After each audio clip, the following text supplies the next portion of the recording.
Brain haemorrhage के cases तब बढ़ते हैं जब जाड़े का मौसम होता है और ब्लड प्रेशर। तो अगर किसी को ब्लड प्रेशर है तो हमेशा ध्यान रखना चाहिए कि ब्लड प्रेशर की दवाई हमेशा चलती रहे। ज़्यादा तनाव लेने से भी कई तरह की बीमारियां होती है मस्तिष्क से संबंधित।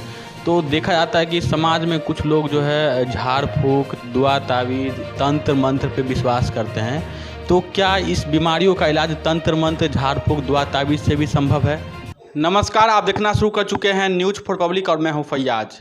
देखिए, इस वक्त हमारी मौजूदगी पंडौल हाई स्कूल के समीप आरपीएस ग्लोबल हॉस्पिटल में है और आपको बता दें कि अभी हमारे साथ मस्तिष्क रोग विशेषज्ञ डॉक्टर नीरज झा हैं जो यहाँ पर अपनी सेवाएं देते हैं। और आइए हम सर से बातचीत करते हैं। सर, सबसे पहले हमारे चैनल में आपका बहुत बहुत स्वागत है। बहुत बहुत धन्यवाद आपका फैयाज जी। नवे दर्शकों को मेरा नमस्कार। सर, हमारे चैनल के माध्यम से लोग जानना चाहते हैं कि जो मस्तिष्क जो रोग होते हैं वो कितने प्रकार के होते हैं? देखिए, आपका सवाल बड़ा बृहद है। अब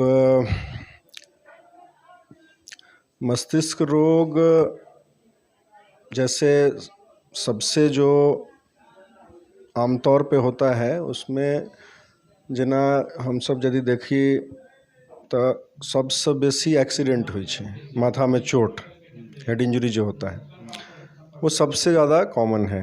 उसके अलावा इन्फेक्शन भ गेलै, जेना मेनिंजाइटिस, जे दिमाग की झिल्ली के इन्फेक्शन होइ छै।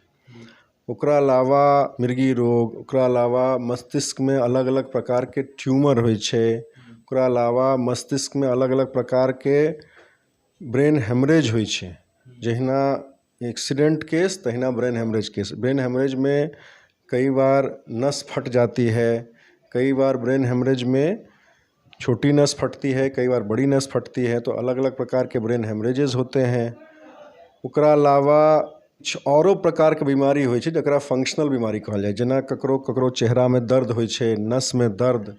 ये सब बहुत विभिन्न प्रकार की बीमारियां होती हैं मस्तिष्क में। ठीक है? ये जो बीमारियां होती है वो अधिकतर कौन से आयु वर्ग के लोगों को होती है? हाँ, ये बहुत बढ़िया सवाल अहाँके है। इमें अधिकतर जेना एक्सीडेंट केसेस जे छै से एक्सीडेंट केस जनरली युवा आयु वर्ग में देखल जाइ छै, 16 साल से लेकर के 15 साल से लेकर के और लगभग 45-50 साल की उम्र तक। ब्रेन हेमरेज केस जे छै से ब्रेन हेमरेज केस जनरली सबसे बेसी ब्लड प्रेशर रिलेटेड होइ छै। तो ब्लड प्रेशर जनरली 40 साल से ऊपर में देखल जाइ छै। तो ब्रेन हेमरेज केस 40 साल से ऊपर के केस में देखल जाइ छै। ओकरा बाद में आइ काल्हि चूँकि ब्लड प्रेशर के बेसी मरीज यंगो मरीज जे छै से बेसी होबऽ लगलै, ताहि दुआरे ब्रेन हेमरेज के केस आब कनि यंगो में देखल जा रहल है। आर किछु ब्रेन हेमरेज एहनो होइ छै जे जन्मजात किछु नस के बीमारी होइ छै जकरा हमसब एवियम आर्टेरियोवेनस मैलफॉर्मेशन कहै छै। ओहि सब में बहुत यंग उम्र में सेहो भऽ सकै छै, 10 साल में भऽ सकै छै, 5 साल में भऽ सकै छै, कखनो 15 साल 20 साल में भऽ सकै छै। ओकरा अलावा जेना मिर्गी के दौरा छै तऽ मिर्गी के दौरा बच्चा सब में बेसी होइ छै, आ चाहे बहुत एज में बेसी होइ छै तखन बहुत एज में ट्यूमर के वजह से होइ छै। बच्चा सब में मिर्गी के दौरा बेसी कॉमन छै। बच्चा सब में चाहे यंग एज में जेना 10 साल 15 साल या छोट में 2 साल 3 साल में। ओकरा अलावा जन्मजात किछु बीमारी सब होइ छै। जन्मजात बीमारी सब बच्चा में पायल जाइ छै, जेना जन्म के समय में दिमाग के विकास नहीं भेनाइ, ई सब चीज बच्चा में पायल जाइ छै। ओकरा बाद में ट्यूमर, तो tumour brain tumour generally adult में पायल जाइ छै, माने 20 साल से ऊपर के उम्र में, और जते उम्र बढ़ल ताहि हिसाब से बेसी पायल जाइ छै। किछु ट्यूमर बच्चों में पायल जाइ छै, लेकिन अधिकांश ट्यूमर 50-60 साल से ऊपर के उम्र में जनरली पायल जाइ छै। लोगों में बीमारियां होती है मस्तिष्क से संबंधित, वो रोग नहीं हो इसको लेकर के क्या क्या सावधानियां बरतनी चाहिए? हाँ, ये भी बहुत अच्छा सवाल है आपका। सबसे पहले जैसे मैंने आपको बताया कि सबसे ज़्यादा जो कॉमनली देखा जाता है वो है सिर में चोट लगना। तो सबसे ज़्यादा सावधानी तो हमको ये बरतनी है कि अपने आप को जब भी हम सड़क पे चलते हैं, सड़क यातायात के नियमों का पालन हमेशा करना चाहिए। हेलमेट के प्रयोग सब गोटा के जरूर करबाक चाही, जे कि दुर्भाग्यवश ज़्यादातर लोग नहीं करै छथि। जखन कखनो दुपहिया से अहाँ चलि रहल छी, हेलमेट के प्रयोग अनिवार्य छै। हेलमेट के प्रयोग केवल चालान से बचऽ के लेल नहीं छै, हेलमेट के प्रयोग अपना जान के रक्षा के लेल छै। हेलमेट के प्रयोग, ओकरा अलावा आ दोसर बीमारी सबके लेल एकटा बात होइ छै जेना जीवन शैली। तो जीवन शैली में आइ काल्हि के जीवन शैली में खान पान, रहन सहन, सुतनाइ सब चीज में बहुत फर्क आबि गेलै। ताहि चलते किछु किछु रोग जे छै जकरा हमसब फंक्शनल कहै छै जेना माइग्रेन, ओकर सबके मतलब बहुत ज़्यादा बढ़ि गेलै ओकर सबके मतलब प्रकोप।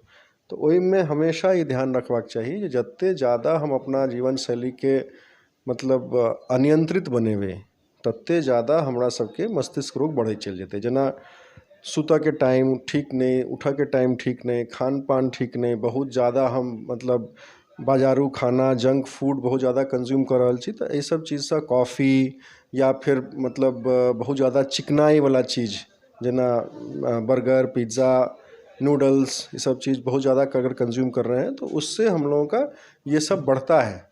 रेड मीट जैसे मटन हो गया, ये सब से माइग्रेन बढ़ता है। उसी तरह से फिर ब्रेन हेमरेज के केसेस तब बढ़ते हैं जब जाड़े का मौसम होता है और ब्लड प्रेशर। तो अगर किसी को ब्लड प्रेशर है तो हमेशा ध्यान रखना चाहिए कि ब्लड प्रेशर की दवाई हमेशा चलती रहे। और जाड़े के मौसम में खासकर जो है जब भी, तो ब्लड प्रेशर की वजह से ब्रेन हेमरेज ज़्यादा होता है। तो ये सब में ध्यान देना चाहिए। कुछ बीमारियां ऐसी हैं जिसमें कि जन्मजात होती हैं या जैसे ट्यूमर वगैरह है, तो उसमें तो बहुत ज़्यादा हम उसमें कुछ हमारे प्रिवेंटिव नहीं है कुछ, लेकिन ये सब चीज़ें भी अगर हम करें तो बहुत हद तक बचाया जा सकता है।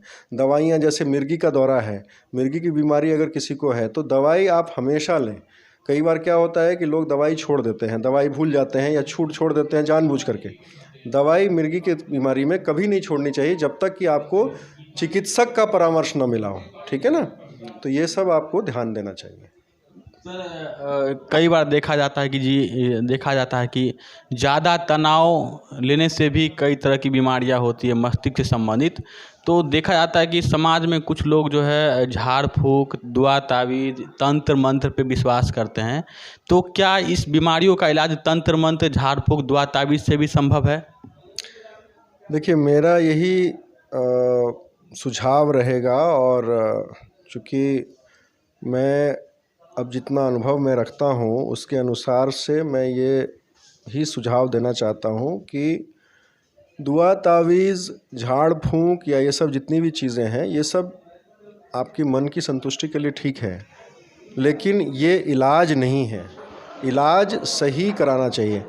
सब लोकनिसँ हमरा ई आग्रह है जे किछु अपने के कराबऽ के, पूजा पाठ इम्हर उम्हर जे किछु कराबऽ के, झाड़ फूँक ओ सब ठीक छै, ओ सब अपना संतुष्टिके लेल कराउ, लेकिन एहि सबसँ इलाज नहि होइ छै। ओहि सबसँ ई सोचब जे हमरा इलाज भऽ रहल अइ आ हमरा बीमारी ठीक भऽ जायत, से चीज वैज्ञानिक रूपसँ उचित नहि छै। ताहि दुआरे हमेशा कतबो पूजा पाठ भऽ रहल छै, झाड़ फूँक भऽ रहल छै, आ चाहे कोनो दुआ तावीज भऽ रहल छै, हमेशा सही उपचार और सही सलाह ओकर हमेशा लेबाक चाही। नहीं तऽ बीमारी कखनो कालके बहुत विकराल रूप लऽ लै छै और वो बहुत कखनो कालके बहुत परेशानी और कखनो कालके बहुत ज़्यादा खतरा के कारण सेहो बनि सकै छै।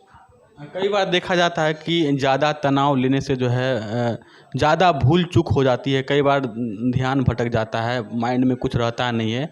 तो ध्यान हमेशा रहे और ज़्यादा भूले ना हर एक चीज़ को।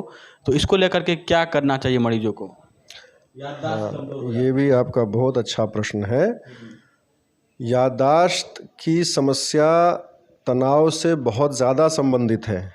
तनाव और नींद, तो तनाव जितना होगा, जतेक हमर सबके जीवन शैली में तनाव के बढ़ते मात्रा, तत्ते ज़्यादा हमर नींद के प्रभाव कम हेतै, नींद हमरा सबके कम हैत अपना सबके।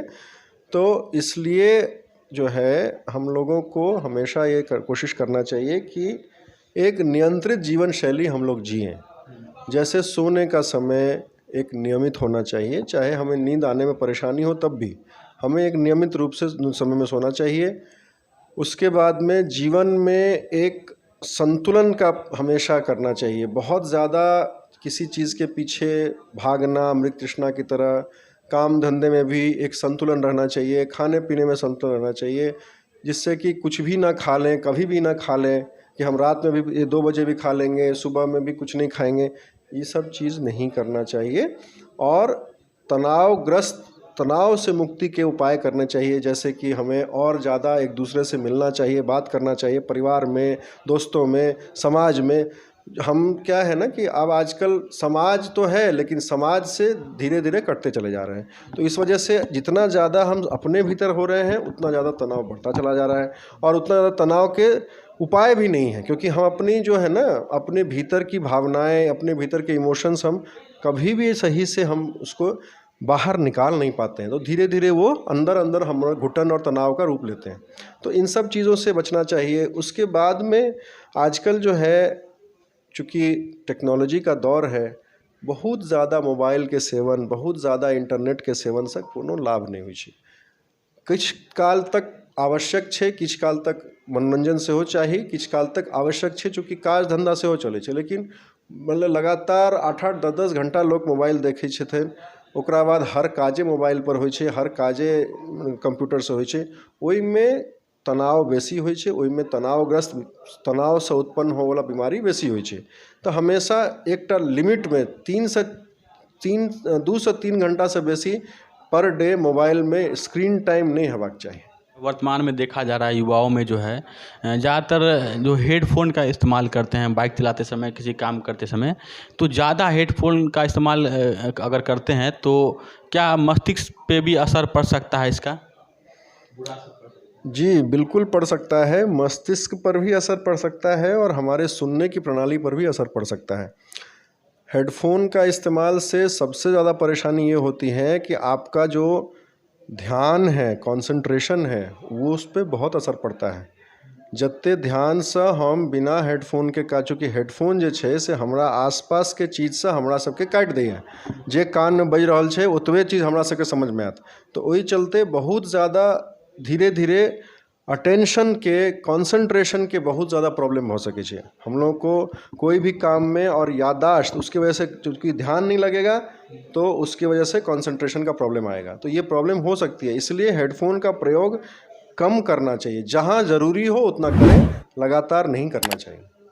अपना कीमती वक्त निकाल के बात करने के लिए आपका बहुत बहुत शुक्रिया। बहुत बहुत धन्यवाद।